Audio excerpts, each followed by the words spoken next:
Welcome, everybody, to this occasion of trying to exchange ideas about how to reposition academic development in Nigeria, Africa, developing countries, as well as globally.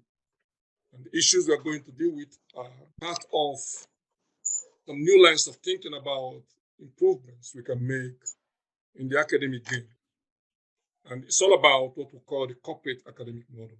I will just say briefly that it's about ensuring that academics have much higher impact outside the four walls of these, higher educational institutions, universities.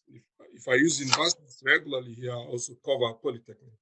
The simple fact we are working on is how can we, as academics, live or spend enough time on areas of the world that our knowledge can help to improve, as we also spend within the institutions, within our various universities and polytechnics.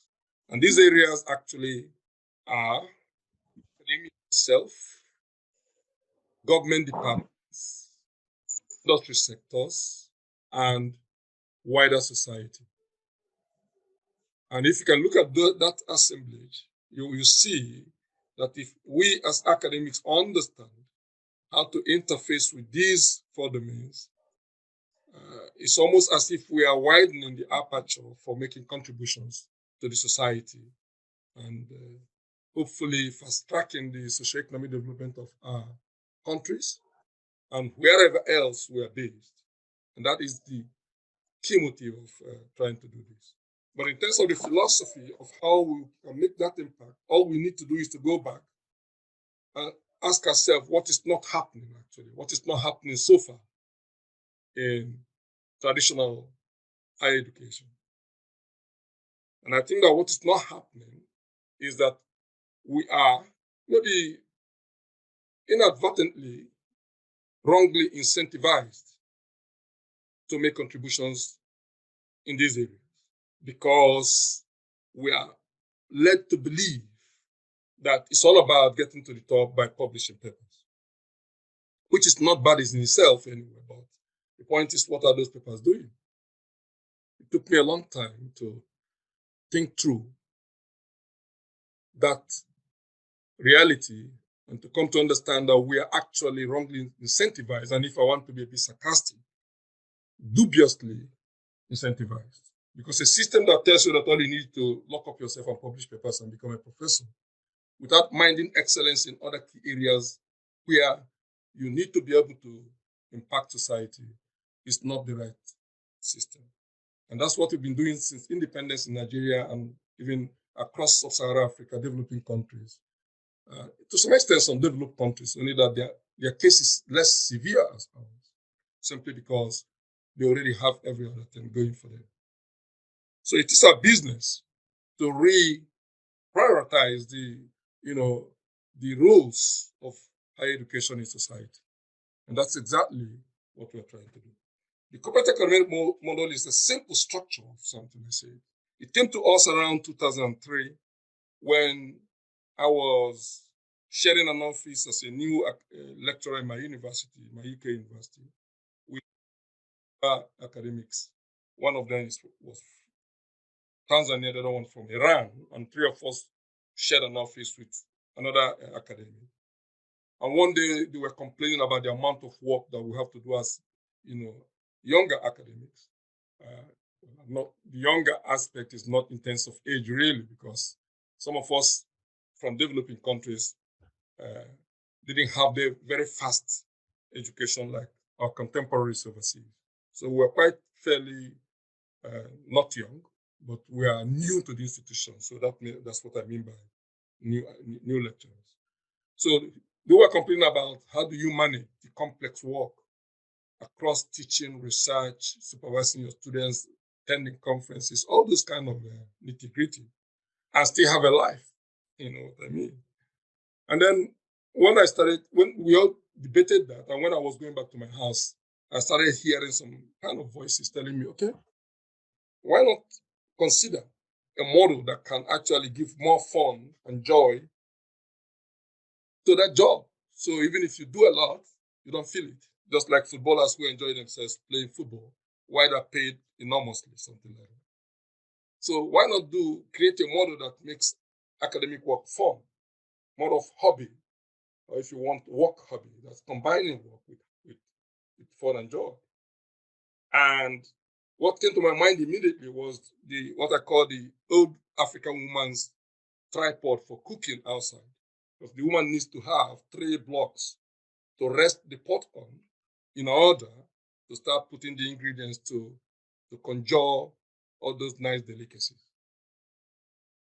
And I asked myself, why 3? Why 3 blocks? So that stability is there. You know, if you put a pot on a single, base, it may fall off and pour away whatever you're trying to cook. If you put it on 2, you'll be surprised it can also fall off if it's not balanced. But if you put it on 3, you're almost 99% sure that it will not fall off. And that natural example was what led me to think about the corporate academic model, to find 3 stones on which you can rest the entire academic game.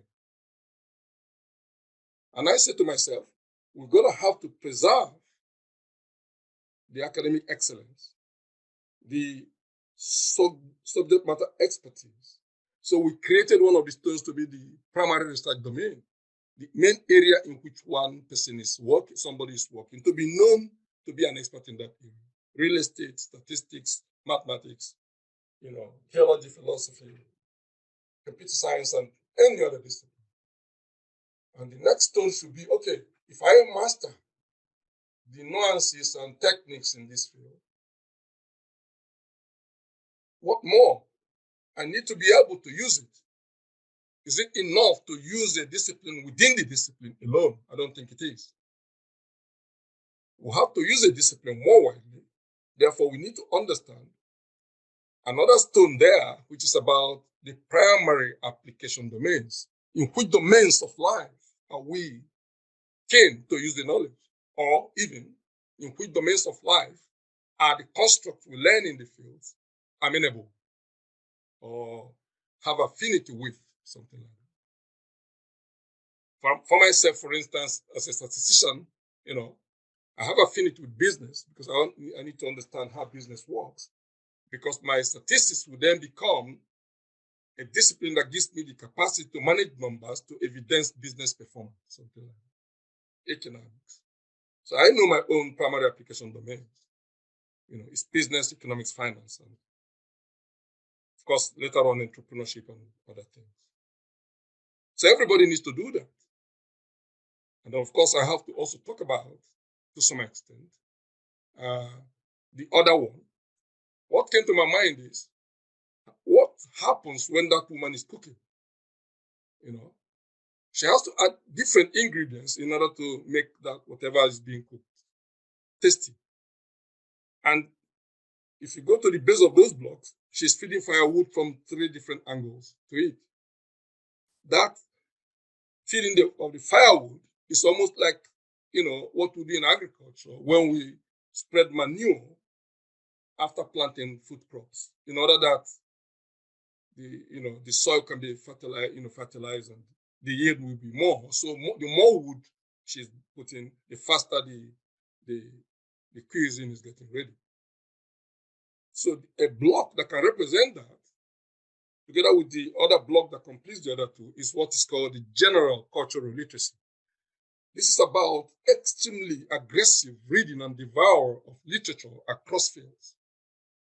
This is where we can easily become lazy because we are already habituated to only thinking in terms of the disciplines that we master. I'll give you an example of my own GCA. My own GCA spreads from mathematics, statistics, economics, finance. And sometimes I don't need to go and read it in journals, just newspapers. I can read newspapers and see how financial journalists talk, how other experts in journalism in various areas of communication talk. Issues of the day, for instance, are coming up. And then, of course, I go into classics, of course. I read philosophy, I read a lot of things. My library, if you're able to see it, my back, you won't even see much of statistics books here. You see a lot of other things. So what I'm saying is that capacity to devour immense literature around some of the things you're interested in, and beyond them is called general cultural literacy. These are the three stones that support the corporate academic model. Of course, the other stories that I don't want to develop the mathematical foundations of that. Read it in conferences in Hawaii 2003, 2004, 2005, 2006, Senegal 2009 in Dakar. When the paper I wrote on it was surprisingly taken to be one of the keynote papers, and they just called me 2 days to the conference that they are now, paying for all my flight and putting me in a better place in the hotel, and then send a diplomatic Mercedes S-Class to pick me up at the airport at Dakar. I was shocked. I was shocked that a simple idea that I just put some mathematics around is traveling far enough. And that gave me the confidence to eventually, luckily, I met Professor Odo, and we used that kind of thinking to supervise a PhD in entrepreneurship. And I remember today the title is the pedagogy and practice of real estate management or real estate entrepreneurial perspective. That was the first PhD that looked at embedding entrepreneurial skills within a field. Since then, I have been actually more or less infatuated with how to embed entrepreneurial, skills, employability skills in different disciplines, involving even mathematics and statistics and other things. So that is the background to why we're here. Of course, it's impossible to, kind of get us into everything that has happened since then, because it's been a long time. From 2003 to now, it's almost 20 years. And we've been working aggressively on these things, developing systems, for instance, that are quite innovative and penetratingly, huge in terms of their impact. So today, I welcome you and feel that it's a good opportunity for us to begin to tear apart some of these developments. I would say that as the game continued, I became more interested in finding fanciful words around it to keep me going, because it was a lonely game to some extent. Of course, made less painful, in quotes, by my meeting Professor Odo, who eventually at some point, because of the power of the ideas we were sharing, secured opportunity for me to visit the University of Uyo as a visiting scholar for 2 years. That was one of my most memorable periods in academia. If I have money, I will even try to buy a plot of land there to know whether I can build something there to keep attracting me to go there. So this is where we are. The simple model is about doing two things. The wide reading enables you to be able to hold conversations in things, even when you are shifted out of your main discipline, where you are professing or where you are lecturing. And that makes it easier for you to understand how things work, how things come together, and so on and so forth. I'm conscious of time, but I think this is a fairly strong or easy to digest background to the global corporate academicism, which is what we call it today. And there are almost every week we write authority posts on social media, cascaded across LinkedIn, Pinterest, Medium. Ijoma can tell you the rest. Instagram, all of them. In order to do what? In order to spread the gospel of this particular system that is supposed to be able to lift Nigeria, Africa out of poverty in the next 10 years. And I'm sure it will happen because of the impact of the system that we're building.